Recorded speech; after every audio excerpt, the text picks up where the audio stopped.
those remaining two checks are format check and check digit that we are going to discuss in this class. So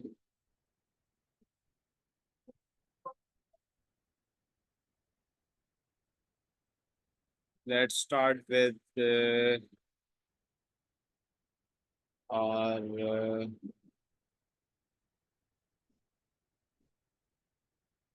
format check.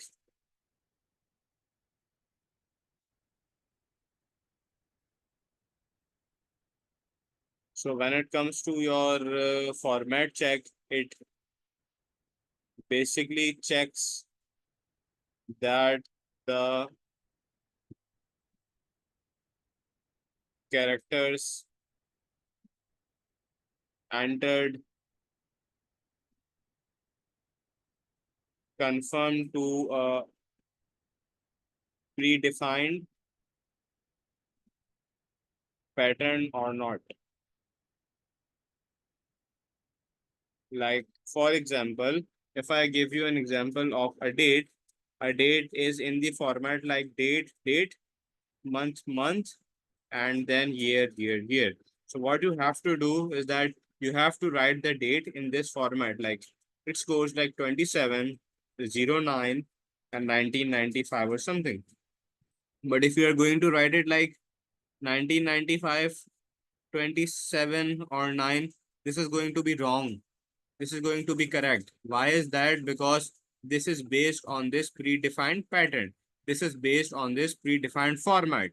So format basically checks that if your number is in correct format or not. Like for example, you can take the example of like club numbers. Like for example, if you have a club number that has a format like CU 999, so most probably the club numbers that have like a club number is something like an license number of something. So it is mostly going to be like AB 4444. This is going to work. But if you go going to add like 01A B 78, this is not going to work. Similarly, if I give you an example of our CNIC, that is our national identity card, or that is also placed onto your passport. So you might have seen that it basically has a pattern. Like we have our CNIC like 421101, then I have the dash, then I have again some digits and so on. Similarly, if I give you an example of the phone numbers, the phone numbers is also a format that starts like +92, then 347, then is 2006156. This is basically a predefined format for your telephone numbers. Like if there is going to be a telephone, it is going to start like +92, then whatever is going to be your SIM number, and then these numbers.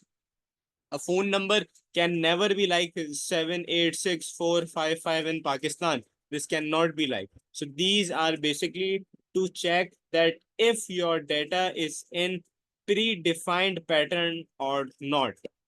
Do you have any confusions in this? No, sir. Perfect. Now let's move forward. इसका अभी मेरे पास कोई code नहीं है, सिर्फ हम इसको ऐसे ही देखेंगे. The next thing I have right here is of your check digit. And sir what इसका कोड क्यों था? बेटा कोड नहीं है इसका अभी हमारे पास, सिलेबस में नहीं है. सर सर आगे तो आएगा तो नहीं ना? आगे नहीं आएगा, सर अभी तक तो नहीं है. सर आगे तो आगे बेटा नहीं है, आगे नहीं है नहीं, मैं पूछ रही हूँ अगर पेपर में आ गया तो? बेटा. सिलेबस में नहीं है. अगर पेपर में आएगा तो मैं आपको पास पेपर करा के भेजूंगा. चलें ठीक है. और इसका कोड तो तुम खुद भी बना लोगी. तो मैं सिर्फ इसकी ये पैटर्न सेट करना है. Like if these are the patterns, then if then else end if लग के बन जाएगा. सर हम जैसे डेट वाला जो आपने कराया है तो हम जो बीच में कॉमा लगा के लिखेंगे? जी बेटा, डेट के लिए कॉमा लगाओ या स्लैश लगाओ. सही. बाकी तो पूरा वैसे ही होगा ना, सूडो कोड बस जी जी जी, हम लिख सब सब वैसे देंगे. ही होगा, सब कुछ वैसे ही होगा. सर आप एक लिख के दिखा दें इसका. बेटा फॉर्मेट चेक का नहीं आएगा.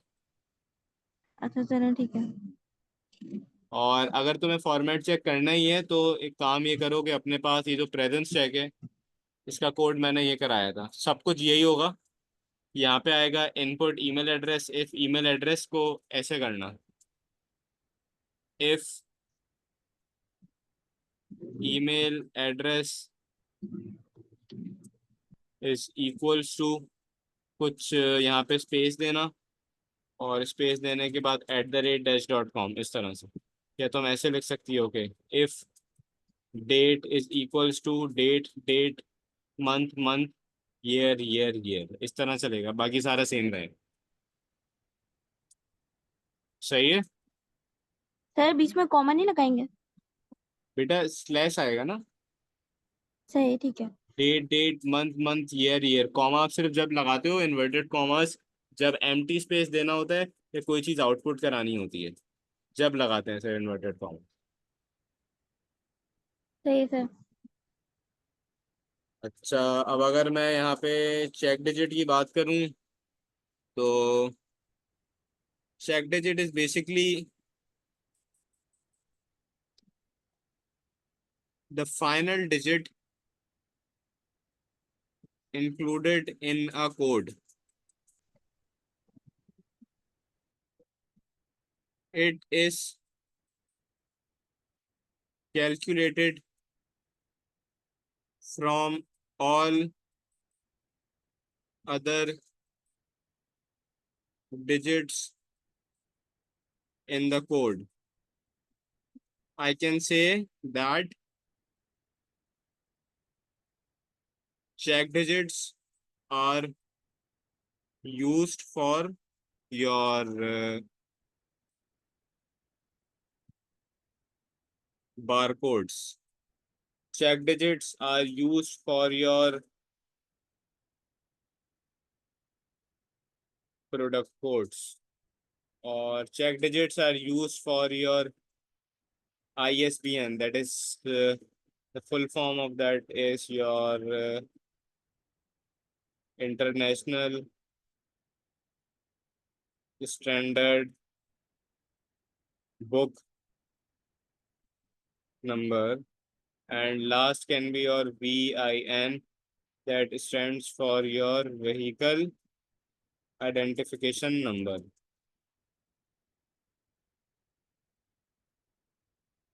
Barcodes can be used for all of this.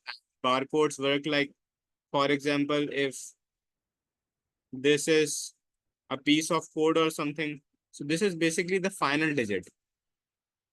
The one that is going to be the final digit, it is going to check that if all of these digits are correct or not. So it is going to work like with the help of a calculation to check with the help of a single digit. Single digit से वो check करेगा कि सारे digit जो है वो correct हैं या नहीं। उसके कैलकुलेशन का क्राइटेरिया होता है। कैलकुलेशन का क्राइटेरिया याद करने की जरूरत नहीं है, वो पेपर के अंदर आएगा। चेक डिजिट फाइनल डिजिट होता है जो कोड के अंदर एंटर होता है। It is calculated from all other digits in the code. Check digits are used for your bar code, for product code, for your ISBN, international standard book number, and vehicle identification number. Sir ये एक number से पता कैसे चलता है कि बाकी number सही है? वो सारे कैलकुलेट होते हैं, प्लस माइनस होते हैं। तो एक नंबर उसकी रेंज दी हुई होती है कि जो आखिरी नंबर है वो आपका इस रेंज के अंदर आना चाहिए। अगर वो नंबर नहीं आता तो वो कहते हैं कि ये गलत। ओ सर। सर तो इन चारों में यही होता है कि लास्ट डिजिट चेक होता है? जी, सिर्फ लास्ट डिजिट चेक होता है। जैसे कि क्रेडिट कार्ड घर पे है किसी का, डेबिट कार्ड है, क्रेडिट कार्ड, जी सर। उसके शुरू के आखिरी के डिजिट्स या शुरू के या आखिर के 4 डिजिट्स हमेशा देखे जाते हैं कि ठीक है या नहीं। अकाउंट में जब भी ट्रांजैक्शन होती है तो हमेशा आखिर के 4 डिजिट्स आते हैं। फोन नंबर भी देख लो हमेशा कैसे स्टार्ट होता है, पाकिस्तान में सबका +92 से। +92 हमारा कोड है, इससे ही पता चल जाता है कि यह क्या ये सही है या नहीं।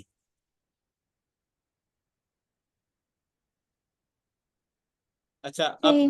चेक डिजिट के बेटा यूजेस क्या क्या है, हमें ये डिस्कस करना है। First thing is that it is use to identify errors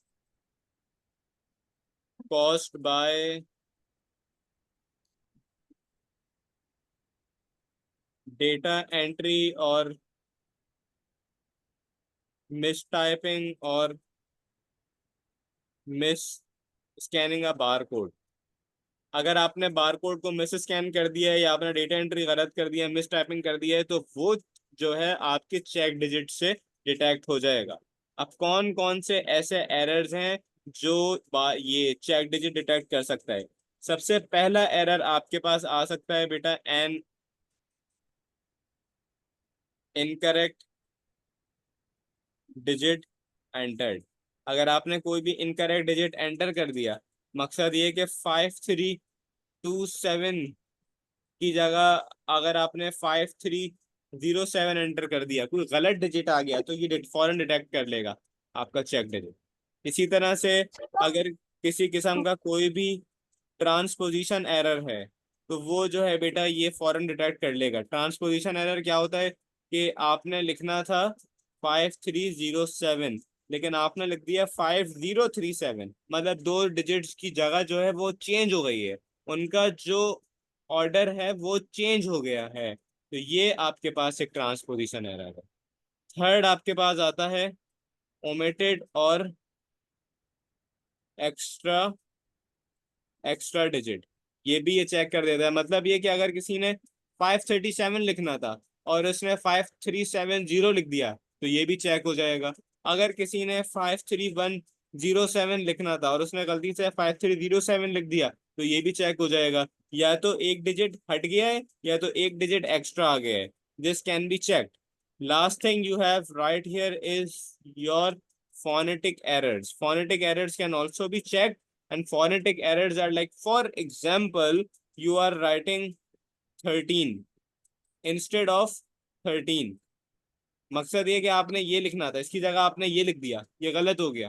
बेटा आपने 30 लिखना था, 30 की जगह आपने ये लिख दिया, ये गलत हो गया। तो इस टाइप के सारे एरर्स चेक डिजिट देख सकता है। इसमें कोई कंफ्यूजन? बार कोड तो स्कैन नहीं होता, हम टाइप क्यों करेंगे? बेटा बारकोड स्कैन होने से पहले टाइप होता है। उसकी सारी एंट्री कंप्यूटर के अंदर जाती है कि ये बारकोड किसका है, इसका प्राइस क्या है, इसकी कैटेगरी क्या है। फिर वो प्रोडक्ट पे लग के मार्केट में आता है। फिर जब हम उसको स्कैन करते हैं, वो फिर दिखाता है कि इसका ये प्राइस है, इसकी ये कैटेगरी है। अब अगर किसी ने वो गलत स्कैन कर दिया, मतलब ये कि उसका एक पेपर फट गया, उसका एक कोड खराब हो गया, या एक स्कैन नहीं हुआ, तो वो कोई और आइटम दिखाएगा, या वो बोलेगा पूरा कोड इनवैलिड है, या अगर उसमें कोई ऐसी गलती हो गई तो ये चेक करेगा। इसमें कोई सवाल तो है? ये एक तरह से फॉर्मेट चेक ही हुआ ना? जी। ये भी एक तरीके से फॉर्मेट चेक ही हुआ ना?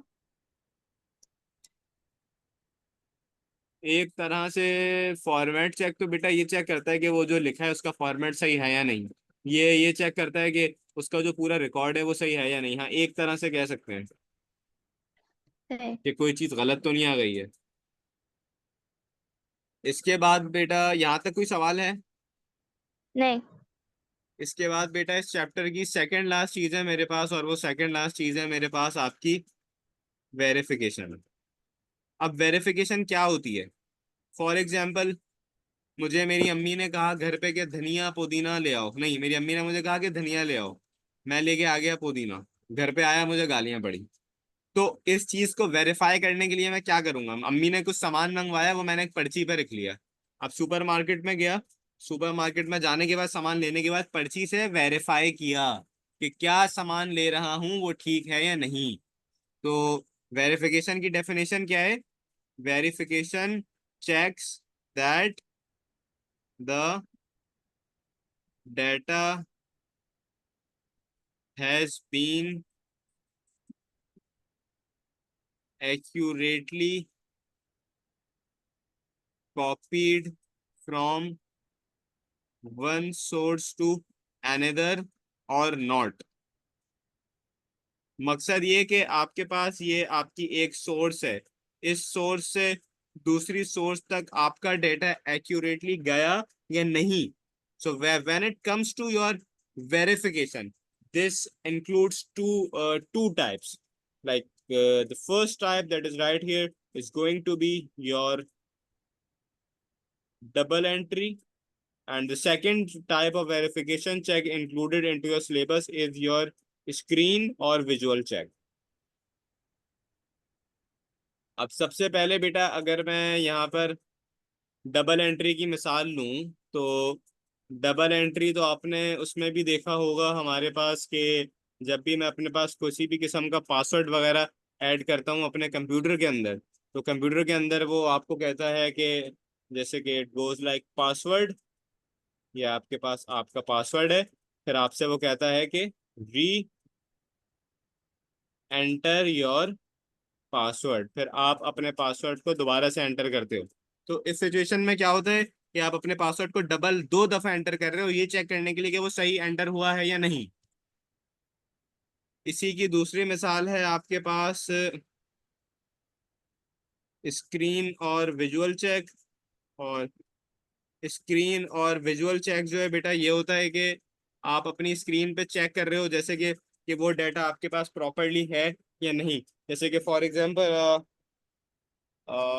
मैंने आपको जो है जैसे कि कंप्यूटर पे कहा कि बेटा ये मेरा CNIC कार्ड है, इस CNIC कार्ड को मेरे पास कंप्यूटर पे मुझे टाइप करके दो अबीरा। तुमने मुझे टाइप करके दिया, ये आ गई उसकी वो वाली फुटेज। अब मैं क्या करूँगा, दोबारा उसको अपनी आंखों से चेक करूँगा कि वो CNIC को अपने यहाँ सामने रखकर कि क्या इस लड़की ने ये करेक्ट टाइप किया है या नहीं।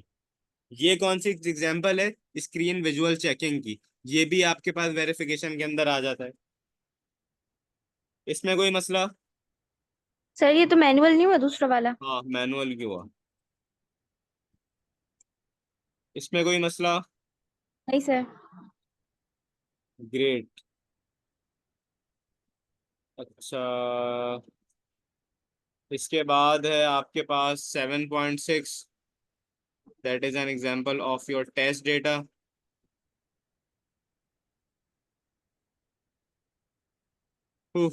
Now we are going to discuss 7.6, और 7.6 मेरे पास क्या है, टेस्ट डेटा। अब बेटा मेरे मेरे पास टेस्ट डेटा की मतलब मुझे ज़रूरत क्या है। सबसे पहले तो मुझे ये चेक करना होता है कि in order to determine whether a solution works properly or not, it needs to be tested. I need to test that, right? Like I can say that algorithms, मैं ये कह सकता हूँ बेटा कि मेरे पास एल्गोरिथम्स लिखे जा सकते हैं या तो सूडो कोड के अंदर या तो फ्लो चार्ट के अंदर, लेकिन इनको लिखने के बाद क्या चीज अहम है कि मैं इनको टेस्ट कर सकूं कि क्या ये सही चल रहे हैं या नहीं। और इनको टेस्ट करने का तरीका क्या है कि मेरा जो प्रोग्राम या कोड होगा उस प्रोग्राम या कोड के अंदर मैं अपने पास क्या एंटर करूंगा, किसी किस्म का डाटा, ये चेक करने के लिए कि क्या वो डाटा मेरे पास प्रॉपरली चल रहा है या नहीं। जैसे कि for example, if I give you an example of that, like I have created a program and that program is used to test for the temperatures, like temperatures of that, like what is the room temperature of your room. So what is going to be your test data? You are either going to enter uh, 20 degrees Celsius, you are going to enter 25 degrees Celsius. Like this data is something that is reasonable. You can never enter that my room temperature is -100. You can never enter that my room temperature is 100 Celsius, because this is the data that is not relevant to it. And this is the data that is relevant to it. So this is the reason that I use some sort of what I use some sort of test data.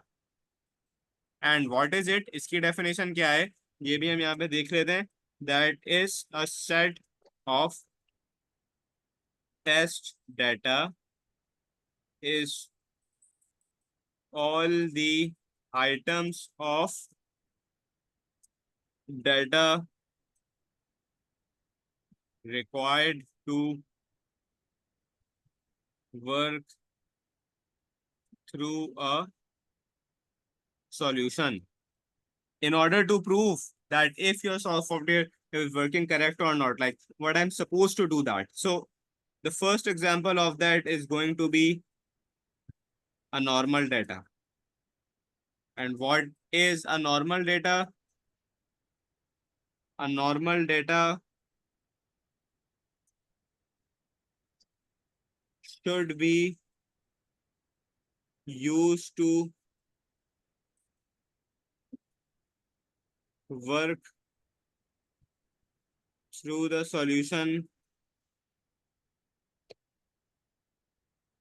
to find actual results, to find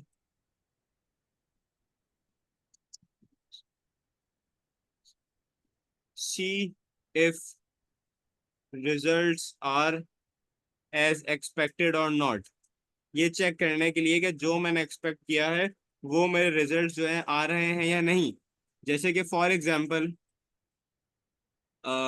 हम अपने पास एक मिसाल लेते हैं एक algorithm की, और वो एल्गोरिथम क्या कर रहा है? That is recording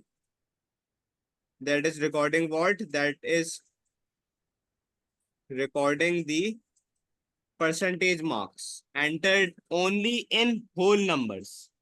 whole number होने चाहिए परसेंटेज मार्क्स के। तो बेटा इसका नॉर्मल टेस्ट डेटा क्या होगा? The normal test data is going to be like 50, 40, 30, 20 in whole number. So what is going to be your expected result? Your expected test result is going to be the same, like 50, 40 or something, or so on. So this is the first example of your normal data. Normal data वो data जो मैं चाहता हूं वहीं पे इस्तेमाल हो। Second example मेरे पास जिस डेटा की है, that is to be known as an abnormal test data, and it is also called as erroneous test data। ये दो नाम है, पेपर में किसी भी नाम से है तो समझ जाना कि इसकी बात हो रही है। और एबनॉर्मल तो बेटा आपको पता है, it is needed to be test to prove that they do not do what they are supposed to do। कहने का मकसद ये कि अब मेरे पास ये टेस्ट जब चलता है जब कोई in order to do this that data should be chosen that would be rejected by a solution. जो रिजेक्ट कर देगा आपके सॉल्यूशन को, जो प्रॉपरली नहीं चलेगा, तो वो आपके पास एबनॉर्मल होगा। जैसे कि फॉर एग्जांपल अभी मैंने एक एल्गोरिथम की एग्जांपल दी थी और मैंने कहा था कि उसके अंदर मुझे परसेंटेज मार्क्स को ऐड करना है, लेकिन परसेंटेज मार्क्स सिर्फ किसके अंदर ऐड होंगे? होल नंबर के अंदर। अब बेटा यहाँ पे अगर मैंने 8.77 ऐड कर दिया, 6.77 ऐड कर दिया, 4.333 ऐड कर दिया, तो ये रिजेक्ट हो जाएगा। मतलब ये कि एबनॉर्मल डेटा है। तो इसमें क्या होगा? आपकी बोथ या all of the values will be rejected. सारी वैल्यूज रिजेक्ट हो जाएंगी। सर इसकी प्रोग्रामिंग करते हुए डिफ फंक्शन का यूज करते हैं?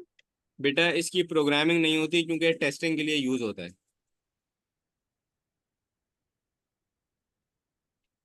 इसके बाद है आपका एक्सट्रीम टेस्ट डेटा। और एक्सट्रीम टेस्ट डेटा ये करेगा कि व्हेन यू आर